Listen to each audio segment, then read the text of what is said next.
Hello दोस्तों, बुद्ध प्रदोष व्रत कथा। वार के अनुसार जो प्रदोष व्रत करते हैं उसी के अनुरूप उसका फल प्राप्त होता है। प्रदोष या त्रोसी का व्रत मनुष्य को संतोषी व सुखी बनाता है। बुद्ध त्रोसी प्रदोष व्रत करने से सर्व कामनाएं पूर्ण होती हैं।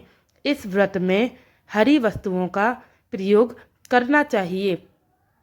शंकर शिव जी की आराधना धूप बेलपत्र आदि से करनी चाहिए। बुद्ध प्रदोष व्रत की कथा के अनुसार एक पुरुष का नया नया विवाह हुआ था। विवाह के 2 दिन बाद उसकी नया विवाह हुआ। विवाह के 2 दिन बाद उसकी पत्नी मायके चली गई। कुछ दिनों के बाद वह पुरुष पत्नी को लेने उसके यहाँ गया। बुधवार को जब वह पत्नी के साथ लौटने लगा तो ससुराल पक्ष ने उसे रोकने का प्रयास किया कि विदाई के लिए बुधवार का दिन शुभ नहीं होता, लेकिन वह नहीं माना और पत्नी के साथ बैलगाड़ी में चल पड़ा। विवश होकर सास ससुर ने अपने जमाई और पुत्री को भारी मन से विदा कर दिया। उसके बाद नगर के बाहर पहुंचने पर पत्नी को प्यास लगती है और वह पुरुष लोटा लेकर पानी की तलाश में चल पड़ा, क्योंकि उसकी पत्नी को प्यास लगी थी। पत्नी एक पेड़ के नीचे बैठ गई। थोड़ी देर बाद पुरुष पानी लेकर वापस लौटा। तब उसने देखा कि उसकी पत्नी किसी के साथ हंस हंस कर बातें कर रही है और उसके लोटे से पानी पी रही है।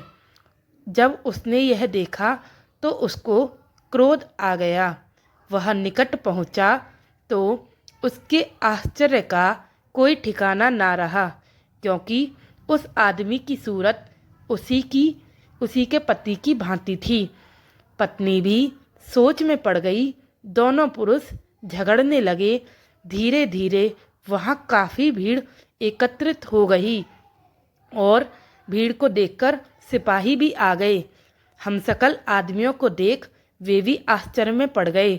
उन्होंने स्त्री से पूछा कि उसका पति कौन है, लेकिन वह किंकरत व्यभिमूढ़ हो गई।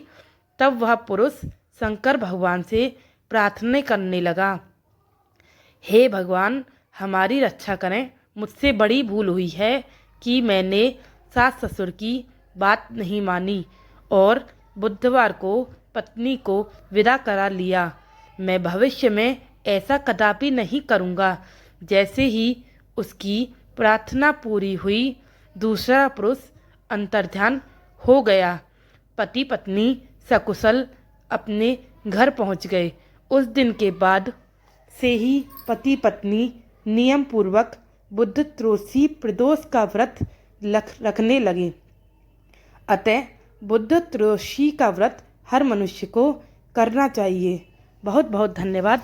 आप हमारे चैनल पर बने रहें। यह कथा कैसी लगी लाइक करें, शेयर करें, कमेंट करें और नए हो तो सब्सक्राइब करना बिल्कुल ना भूलें। Thank you.